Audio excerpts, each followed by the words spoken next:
Hello student, स्वागत है आपका अपने YouTube चैनल लर्न विद सागर पर। सो स्टूडेंट, आज हम पढ़ेंगे जावा का इंट्रोडक्शन। और इससे पहले मैंने दो वीडियो बताया था आपको ऑब्जेक्ट ओरिएंटेड प्रोग्रामिंग के बारे में, introduction to object oriented and translator के बारे में। अगर आपने मेरा पहला वीडियो नहीं देखा है तो लिंक मैंने डिस्क्रिप्शन में डाल दिया, वहाँ से जाकर आप चेक कर सकते हैं। तो बिना टाइम वेस्ट के हम स्टार्ट करते हैं introduction to Java.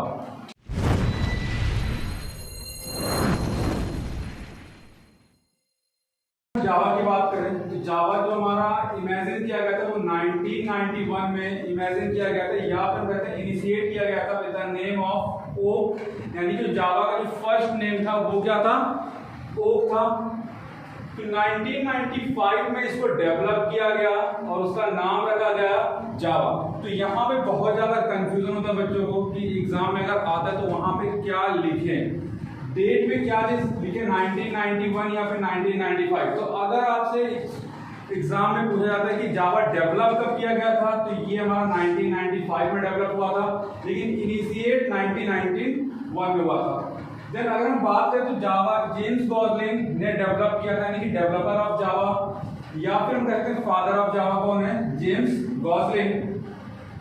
Sun microsystem में इसको डेवलप किया गया। सन माइक्रोसिस्टम एक लैबोरेटरी है जहां पे इसको डेवलप किया गया था, और वो लैबोरेटरी कहां पे है? यूएसए में। देन अगर हम बात करें नेक्स्ट पॉइंट, तो जावा क्या है? हमारा हाई लेवल प्रोग्रामिंग लैंग्वेज है। हाई लेवल क्या होता है? जो ह्यूमन अंडरस्टैंडेबल लैंग्वेज होता है उसे क्या कहते हैं? हम कह सकते हैं कि वो हमारा क्या है? हाई लेवल प्रोग्रामिंग लैंग्वेज है। लास्ट पॉइंट की ये ऑब्जेक्ट ओरिएंटेड प्रोग्रामिंग लैंग्वेज है। तो अब ऑब्जेक्ट ओरिएंटेड क्या होता है इसके बारे में डिटेल में डिस्कस किया है अपने फर्स्ट वीडियो में, लिंक डिस्क्रिप्शन में, वहां से जाके आप देख सकते हैं। अब अगर यहाँ पे बात करें तो जावा हमारा कॉमनली टू पार्ट में डिवाइडेड है। First one is applet programme,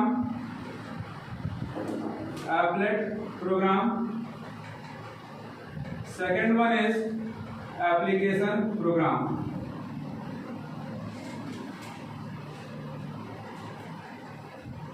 application program या फिर हम कहते हैं application program interface. Application program interface, in short API.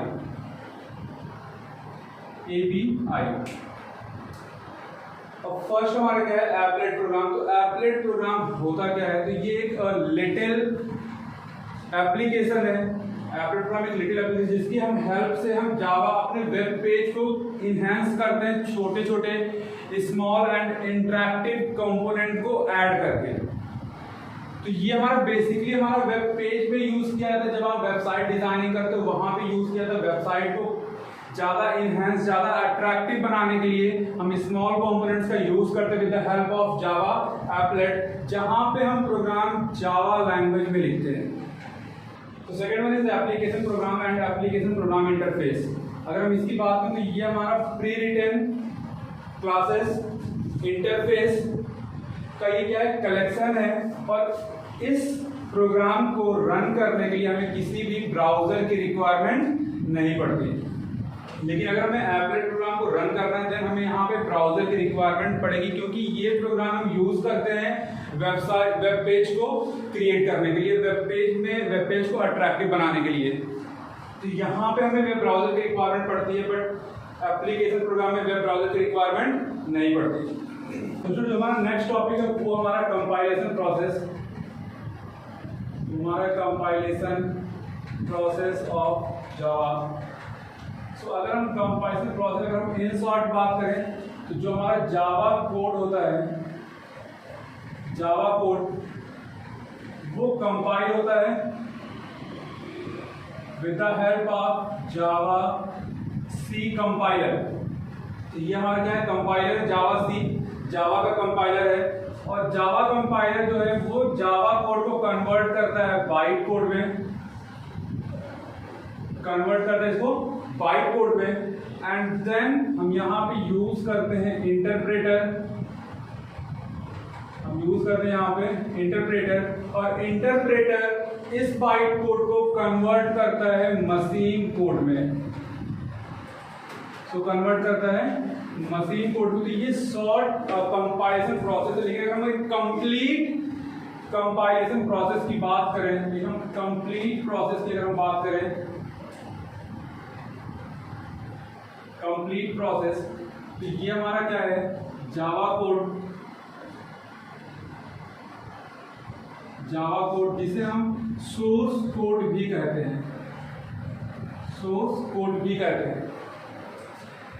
यहां पे हमारा यूज होगा कंपाइलर। कंपाइलर का नाम मैंने ऑलरेडी बता रखा कि कंपाइलर का नाम क्या है, जावा सी। अब ये कंपाइलर कन्वर्ट करेगा इस सोर्स कोड को बाइट कोड में, बाइट कोड में।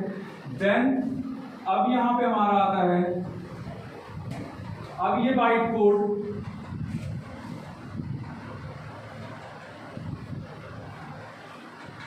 जाता है जेवीएम के अंदर, और जेवीएम में सबसे पहले मेरा मिलता है यहां पे क्लास लोडर।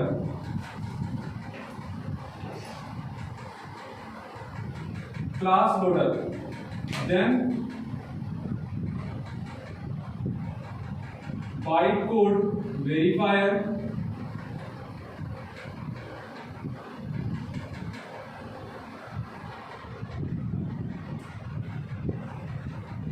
एंड उसके बाद जो लास्ट स्टेज होता है वो होता है हमारा JIT compiler.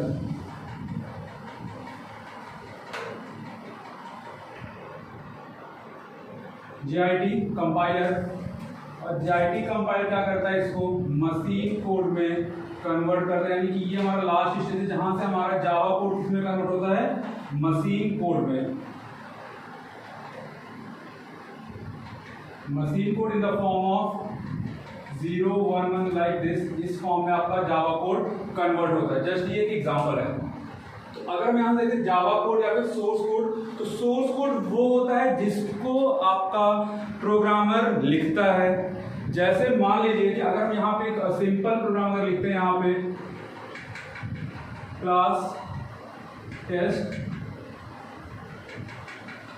Public static void main in bracket string args, and ये इसकी पूरी body, and then class close. तो अगर जो ये जो हमारा प्रोग्राम होता है, ये हमारा होता है सोर्स कोड, यानी कि जो प्रोग्रामर लिखता है उसे क्या कहते हैं, source code. Then source code compiler की हेल्प से, यानी कि जावा सी जो इसका कंपाइलर है, इसकी हेल्प से ये कन्वर्ट होगा बाइट कोड में। ये हमारा क्लास फाइल होता है, ये हमारा क्लास फाइल होता है। बाइट कोड अब जाएगा क्लास लोडर। तो क्लास लोडर क्या करता है कि क्लास लोडर का जो काम होता है वो होता है इस बाइट कोड को, या फिर हम कहते हैं इस क्लास फाइल को जेवीएम के अंदर लोड करने का काम करता है। देन सेकंड स्टेज आता है जेवीएम के अंदर बाइट कोड वेरीफायर। तो बाइट कोड वेरीफायर क्या काम करता है कि यहां से जो बाइट कोड हमारा जेवीएम के अंदर आ रहा है, या फिर जो क्लास फाइल हमारा जेवीएम के अंदर आ रहा है, उसको वेरीफाई करने का काम करता है कि इसमें कहां पे एरर है, या फिर कौन सा पीस ऑफ कोड हमारा रन नहीं कर रहा है। उन सारी चीजों को ये चेक करता है। एंड देन फाइनली जाता है JIT कंपाइलर। JIT का जो फुल नेम है वो है जस्ट इन टाइम कंपाइलर। तो JIT कंपाइलर क्या करता है, इसको कन्वर्ट करता है मशीन कोड में, जिसे हम कहते हैं ऑब्जेक्ट कोड, जिसे हम कहते हैं ऑब्जेक्ट कोड। तो बहुत कॉमन क्वेश्चन इसमें आता है कि हमारा सोर्स कोड क्या है या फिर ऑब्जेक्ट कोड क्या है। तो सोर्स कोड जिसे प्रोग्रामर क्रिएट करता है लाइक दिस। ऑब्जेक्ट कोड है जो हमारा मशीन कोड, यानी कि जब ये सोर्स कोड हमारा 0 1 के फॉर्म में कन्वर्ट जाता है, जिसे हम मशीन लैंग्वेज भी कहते हैं, उसे हम कहते हैं क्या, ऑब्जेक्ट कोड। तो ये स्मॉल कंपाइलेशन प्रोसेस है। जावा का यही प्रोसेस फॉलो करता है।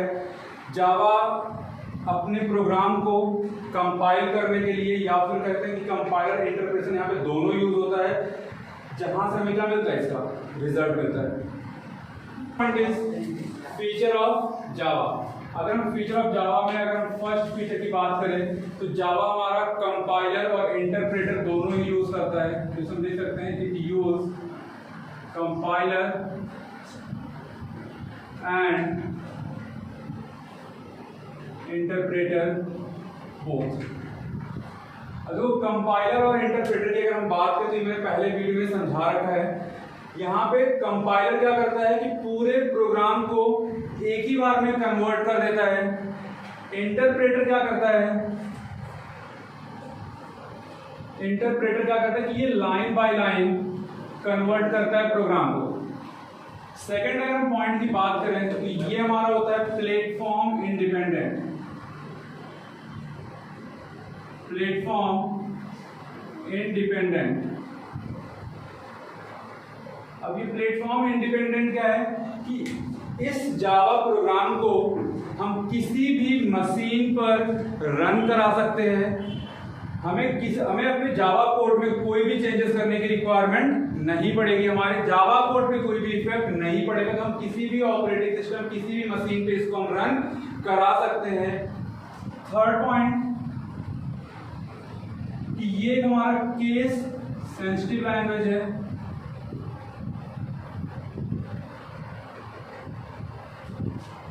केस सेंसिटिव लैंग्वेज है। अब यहां पे अगर हम बात करें कि केस सेंसिटिव क्या है, केस सेंसिटिव देखो यहाँ पे हमारे कंप्यूटर के अंदर हम दो तरीके के केस पढ़ते हैं। एक हम पढ़ते हैं अपर केस एंड एक दूसरा पढ़ते हैं क्या, lower case. Upper case and lower case. तो अगर हम यहाँ पे बात करें कि जैसे यहाँ पे मैंने एक एग्जांपल दिया, यहाँ पे लिखा है Ram in capital letter and यहाँ पे लिखा है स्मॉल लेटर एंड यहाँ पे first word is in capital and rest word is in small. तो अगर यहाँ पे हम बात करें तो यहाँ पे हमारे अकॉर्डिंग और आपके अकॉर्डिंग ये तीनों क्या है, सेम है। बट अगर हम बात करें कंप्यूटर के अकॉर्डिंग तो ये तीनों ही क्या है, अलग है, just because of case. Just because of case, क्योंकि यहाँ पे जो फर्स्ट है वो अपर केस में लिखा गया है यानी कि कैपिटल लेटर में लिखा गया है। जो सेकंड वर्ड है वो हमारा स्मॉल लेटर यानी कि लोअर केस में लिखा गया है एंड थर्ड जो है वो upper case and lower case का है कॉम्बिनेशन है। तो हमारा डिफरेंट कैसे होता है, जैसे मैंने स्टार्टिंग बताया कि कंप्यूटर हमारा सिर्फ मशीन लैंग्वेज समझता है in the form of 0 and 1। सो यहाँ पे सबसे पहले आता है आस्काई कोड। आस्काई कोड, इसका पूरा नाम है American standard code for information interchange. तो इस कोड के अकॉर्डिंग अगर हम बात करें तो जो कैपिटल ए की वैल्यू होती है वो होती है 65, कैपिटल बी की वैल्यू होती है 66, कैपिटल सी की वैल्यू होती है 67 and so on and Z की वैल्यू होती है 90। द सेम वे अगर हम बात करें यहाँ पे स्मॉल ए की तो स्मॉल ए की वैल्यू होती है 97, small B 98, small C 99 and small Z होता है हमारा 122। तो इस तरीके से ये हमारी डिफरेंट वैल्यू होती है। और अगर हम इन वैल्यू को कि लेट्स सपोज अगर हम 65 को अगर हम मशीन कोड में कन्वर्ट करें और एक तरफ अगर 97 को मशीन कोड में कन्वर्ट करें तो ये दोनों ही वैल्यू अलग अलग आएंगी। तो अगर दोनों वैल्यू अलग अलग आएंगे in the form of 0 and 1 तो इस वजह से ये हमारा क्या हो जाता है, अलग अलग हो जाता है। तो इसे हम कहते हैं क्या, केस सेंसिटिव। इसे हम क्या कहते हैं, केस सेंसिटिव। तो जावा हमारा क्या है, केस सेंसिटिव प्रोग्रामिंग लैंग्वेज है। एंड अगर हम यहाँ पे फोर्थ पॉइंट की अगर हम बात करें, अगर यहाँ पे हम एक फोर्थ फीचर की अगर हम बात करें तो ये हमारा होता है object oriented programming language. Object oriented programming language.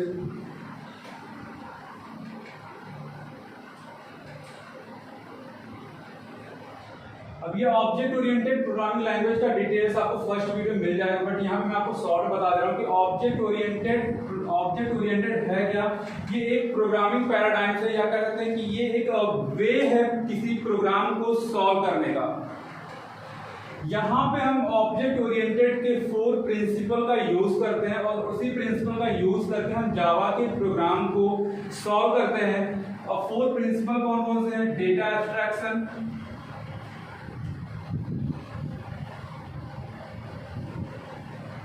Data abstraction, encapsulation,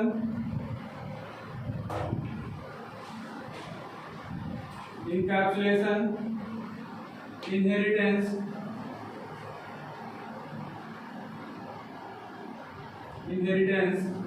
and last one is polymorphism.